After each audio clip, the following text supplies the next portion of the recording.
Assalamualaikum warahmatullahi wabarakatuh. Waalaikumsalam warahmatullahi wabarakatuh. Pagi ini kita akan membahas dua topik, yaitu yang pertama review LK2A, yaitu kajian pustaka, sedangkan review LK2B insya Allah akan kami berikan besok atau Sabtu dalam bentuk video. Kemudian kita akan membahas materi yang ketiga, yaitu penyusunan instrumen penelitian. Bapak Ibu yang kami hormati, untuk rekaman pertama dan sesi pertama kita akan mereview LK2. Bapak Ibu yang kami hormati, bahwa terima kasih Bapak Ibu sudah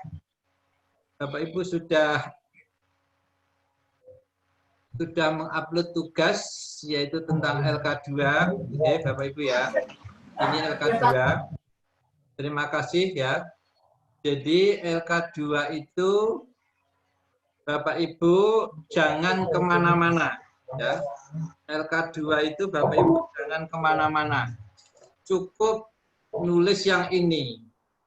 Jadi cukup jenengan nulis nama jenengan, tidak usah kemana-mana, asal madrasah, judul penelitian. Sehingga kami tahu bahwa ini pekerjaan siapa ketika file tidak ada namanya. Kemudian langsung ke landasan teori, kerangka teori, yaitu atau kajian pustaka. Ini sudah ada contoh Bapak Ibu. Ini adalah pendapat satu orang. Jangan terpancing pada contoh. Ini hanya contoh. Contoh boleh diambil, boleh tidak. Ini hanya contoh, misalnya seorang penulis buku. Nah, ini selesai pengertian pembelajaran atau pengertian keaktifan belajar peserta didik. Ada 3 pendapat. 1, pendapat yang kedua, pendapat yang ketiga. Begini. Kemudian jenengan akhiri dengan kesimpulan panjenengan. Sehingga akan menjadi kajian teori yang baru. Jadi jangan kemana-mana. Ada sebagian beberapa peserta itu menulisnya tidak seperti ini, tapi langsung bab 2 itu tidak lagi sesuai dengan lembar kerja. Nanti akan kita tayangkan. Kemudian prestasi belajar. Cukup nama penulis, siapa, nama penulis, tahun, halaman, atau dibalik, atau dengan web boleh, nama penulis, kemudian jenengan simbolkan di sini. Ini yang benar seperti ini. Tidak usah kemana-mana, tidak usah copy paste karya tulis orang lain. Kemudian Bapak Ibu materi pelajaran sama, model pembelajaran juga diambil, model pembelajaran jigsaw misalnya atau cooperative learning menurut penulis pertama, menurut penulis kedua, dan menurut penulis ketiga. Nah, dari beberapa pendapat di atas maka catatan ya Bapak Ibu, ketika panjenengan nanti benar-benar menulis KTI PTK, tolong ini ketentuan buku usia 10 tahun terakhir itu dipatuhi, karena nanti tim penilai akan tahu panjenengan.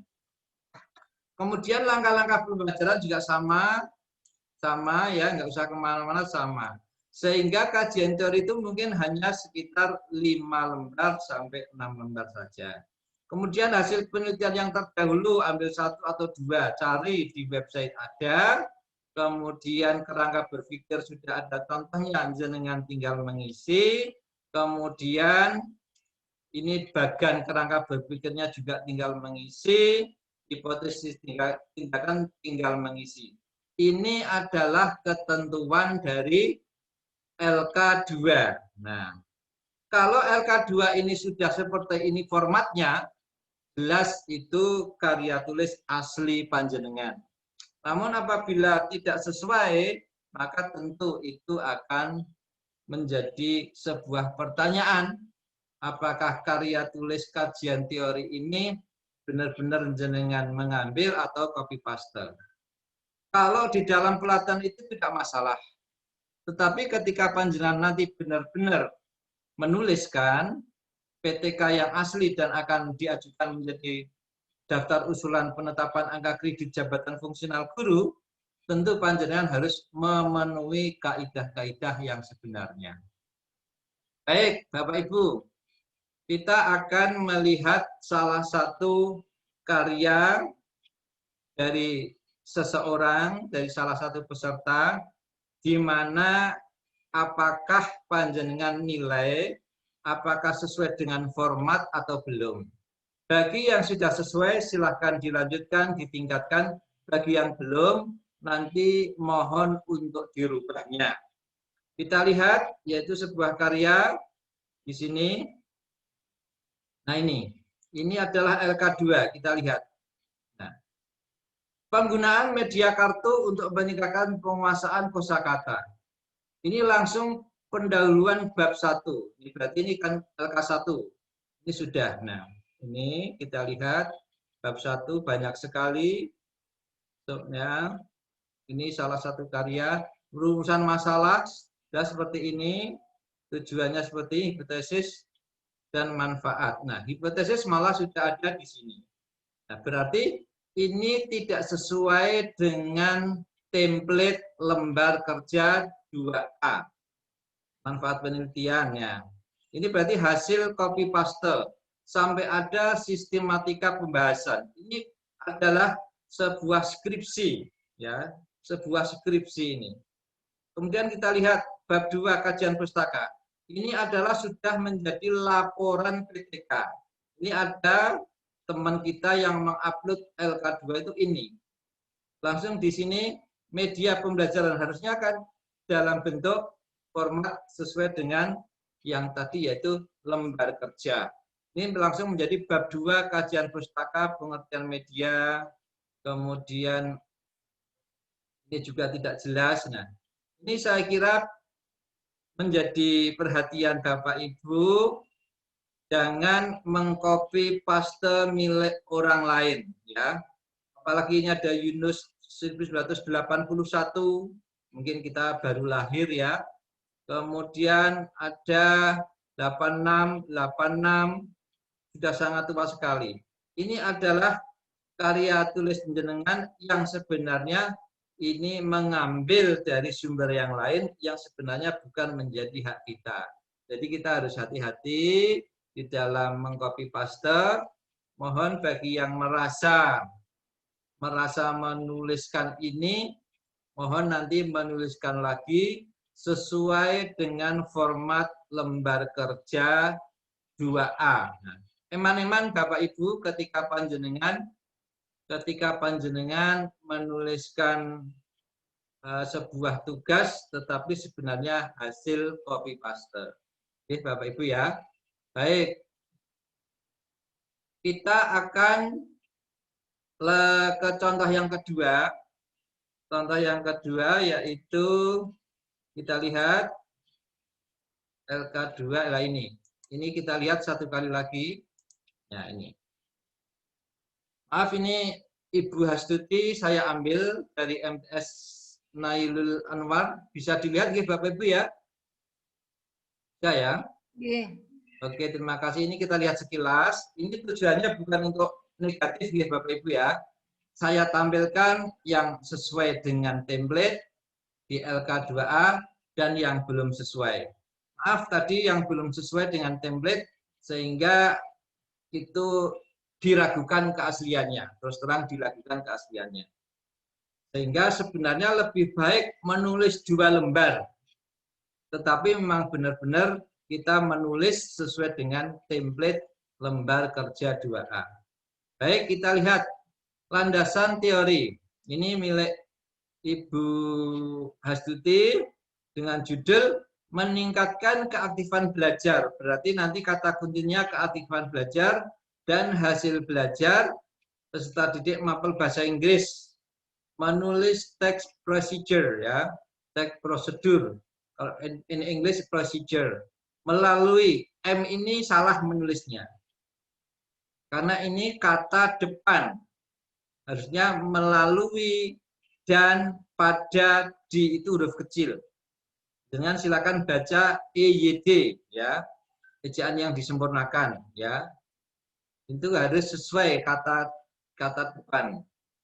penerapan model pembelajaran saintifik pada, nah ini benar, pada ini preposisi, maka P-nya kecil, ini harusnya M-nya kecil. Nah, nanti bagi yang belum menjadi perhatian, sehingga ketika nulis nanti panjenengan bisa benar-benar melihatnya. Landasan teori keagungan belajar sudah bagus ya. Cuman ini masih 2002. Kalau 2002 itu kan sudah 18 tahun. Ketika nanti panjenengan benar-benar menulis PTK, maka ambil yang 2011 ke atas. 2011 ke sini. Sudah bagus, terima kasih. Kemudian ini sumbernya Huda dan Huda. Ini sudah baik. Cuman marilah kita jangan yang sama, penulis Huda dan Huda, cari yang lain. Oke. Ini juga sudah betul, Sirgar dan Nara dalam Huda, menurut Ulun dalam Huda. Ya, jadi ini di dalam bukunya Pak Huda semua. Syukur bisa menambahkan. Ini sudah bagus, sudah ada kesimpulan. Nah, silakan jelas di akhir paragraf pada setiap subbab ada kesimpulannya. Kemudian yang kedua, kita lihat Bapak Ibu Persani di sini. Di sini adalah prestasi belajar. Nah, prestasi belajar menurut Winkel dalam Psikologi 2019, ini juga dalam Psikologi 2012, oke. Ini sudah baik. Kemudian Gunarto sudah tahun yang terkini. Kemudian kesimpulannya belum ada. Nah, silakan nanti disimpulkan. Dari beberapa pendapat di atas, dapat disimpulkan bahwa prestasi belajar adalah titik-titik menurut panjenengan. Kemudian mata pelajaran bahasa Inggris, ini menurut panjenengan dalam kurikulum 2013, sebutkan bahwa pembelajaran bahasa Inggris itu bagaimana. Kemudian masih perlu penambahan lagi tentang pembelajaran bahasa Inggris. Kemudian kesimpulannya apa?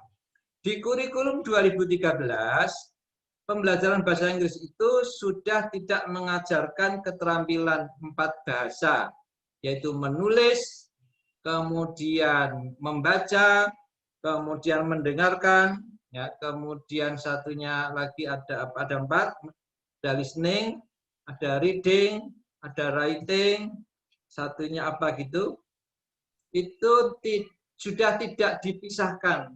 Sekarang itu pembelajaran bahasa Inggris pada kurikulum 2013 adalah membimbing siswa untuk bisa berbahasa Inggris secara lisan dan tulis. Jadi perlu disimpulkan di sini. Kemudian model pembelajaran bahasa Inggris, model pembelajaran saintifik, ini alinea belum benar. Nanti tolong dibetulkan, mungkin belum ketemu, ini juga belum benar. Dan perlu kesimpulan, ini sudah disimpulkan. Langkah-langkah pembelajaran, ya menurut siapa harus lebih dari 1, kemudian jenengan simpulkan bahwa langkah-langkah pembelajaran itu apa di sini. Kemudian hasil penelitian yang terdahulu sudah baik, nanti disesuaikan. Kemudian kerangka berpikir tinggal mengganti atau mengisi. Kemudian kondisi awal sudah ada, ini bagannya. Dengan itu sudah sangat dimanjakan sebenarnya. Sangat-sangat dimanjakan karena sudah diberi LK tinggal mengisi, kemudian diberi contoh. Nah, mungkin tadi yang pertama tadi tidak membaca materi, tidak membaca lembar kerja, tiba-tiba copy ada sebuah karya tulis kemudian diupload. Mohon maaf untuk menjadi pembelajaran untuk tidak diulangi lagi. Baik, Bapak Ibu yang kami hormati, demikian review lembar kerja yang 2A, lembar kerja yang ke-2A ini, silakan kalau Bapak Ibu ada yang ingin disampaikan di sini, monggo. Kita tutup dulu sesi ini karena dalam rekaman akan saya tutup. Wassalamualaikum warahmatullahi wabarakatuh. Waalaikumsalam warahmatullahi wabarakatuh. Warahmatullahi wabarakatuh.